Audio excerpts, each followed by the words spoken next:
अस्सलाम वालेकुम। मैं हूं जाबिर बेग। आप देख रहे हैं मेरा यूट्यूब चैनल बेग टीवी। 2 दिन से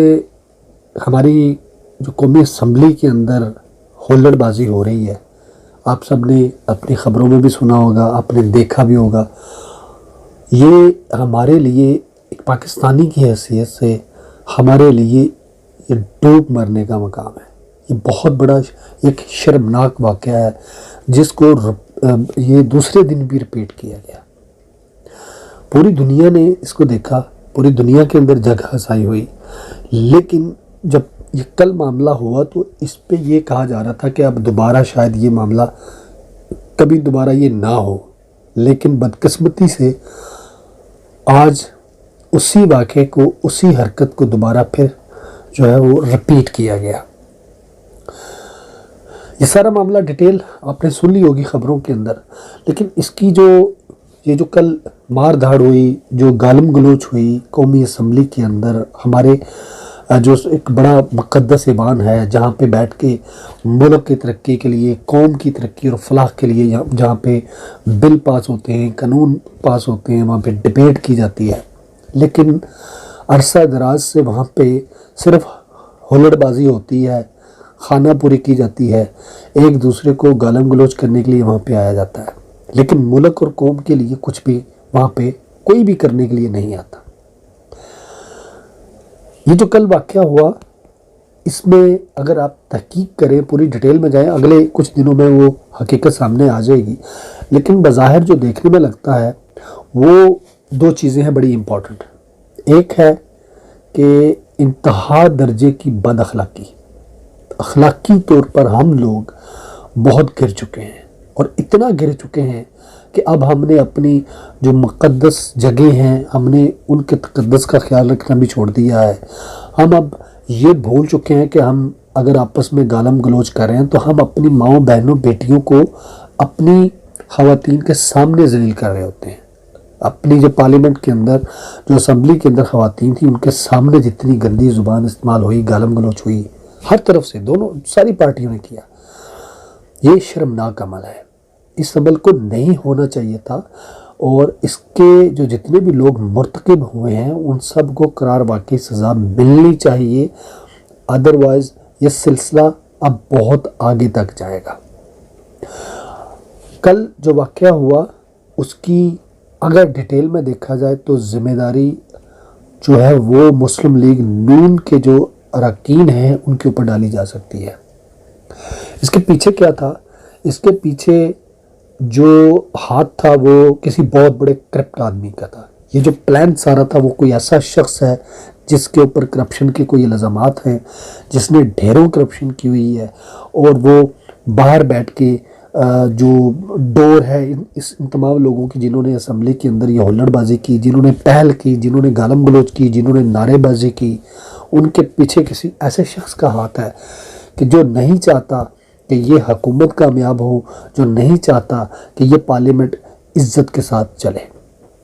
तो जिन लोगों ने ये हरकत की, नारेबाजी शुरू की, उन लोगों के ख़िलाफ़ इंक्वायरी करें, उन लोगों को पूछें कि उनके पीछे ये किसका हाथ था, उन्होंने क्यों नारेबाजी की, क्यों उन्होंने किताबें एक दूसरे को उठा के मारनी शुरू की।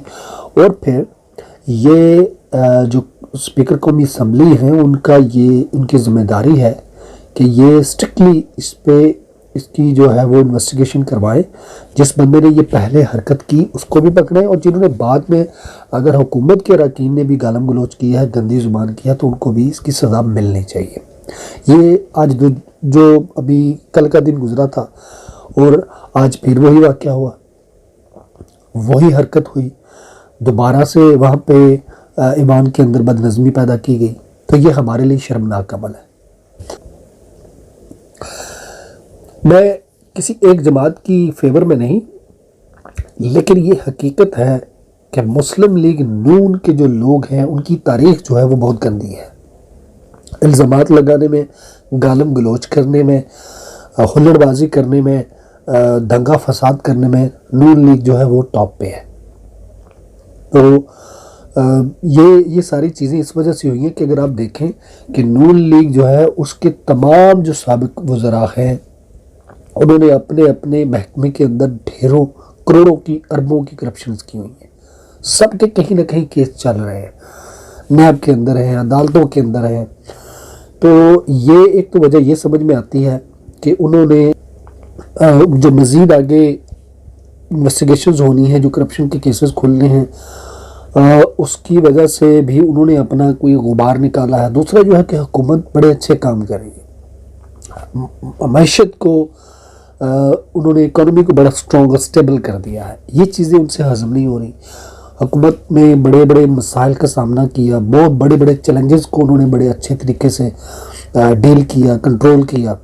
تو یہ وہ چیزیں ہیں جو اپوزیشن سے برداشت نہیں ہو رہی، ان سے ہضم نہیں ہو رہی۔ ایک تو یہ چیز ہے کہ وہ یہ چاہتے ہیں کہ یہ شور شرابہ ہلڑ بازی جو ہے وہ لگی رہے، اور حکومت کے جو چند سال رہ گئے ہم ان کو ذہنی طور پہ ٹارچر کریں، انہیں کہیں نہ کہیں مصروف کر کے رکھیں۔ تو یہ انتہائی گھٹیا، گندی اور غلیظ سیاست ہے، اور اس میں نون لیگ کا جو ماضی بھی ہے اور ابھی حال جو ہے وہ بھی سب کے سامنے ہے کہ نون لیگ اس طرح کی حرکتیں جو کرتی رہی ہے اور یہ کرنے سے باز نہیں آئے گی۔ ان کے پیچھے جس بندے کا بھی مائنڈ ہے، جس کا بھی ہاتھ ہے، وہ انتہائی گندی اور گھٹیا سوچ کا مالک ہے۔ وہ کسی بھی صورت میں پاکستانی قوم کا وہ ان کی فیور میں نہیں ہو سکتا، ان کی بہتری نہیں سوچ سکتا جو بندہ یہ حرکتیں کروا رہا ہے۔ آنے والے دنوں میں یہ چیز اگر تو انویسٹیگیشن ہوئی تو یہ سامنے آ جائے گا کہ وہ بندہ کون ہے جو باہر سے بیٹھ کے اپنے چند جو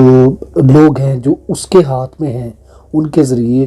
وہ اپوزیشن کو بھی تنگ کر رہا ہے، جو حکومتی ارکان ہے حکومت کو بھی وہ تنگ کر رہا ہے، اور خود اپنی ہی پارٹی کے خلاف بھی وہ بہت گندے اور گھنونے منصوبے بنا کے بیٹھا ہوا ہے۔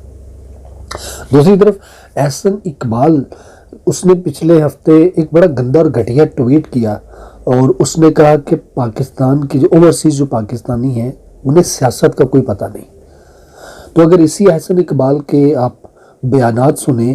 تو وہ احسن اقبال صاحب کئی دفعہ یہ کہہ چکے تھے کہ اوورسیز پاکستانیوں کے لیے ووٹ کا حق ہونا چاہیے۔ اب جب کہ عمران خان کی حکومت ہے، اس کی فین فالوئنگ زیادہ ہے، اوورسیز لوگ تم لوگوں کی حقیقت کو، چوریوں ڈاکوں کو سمجھ چکے ہیں، اور تم لوگوں کی کرپشن کی وجہ سے پوری دنیا میں ذلیل ہوتے تھے،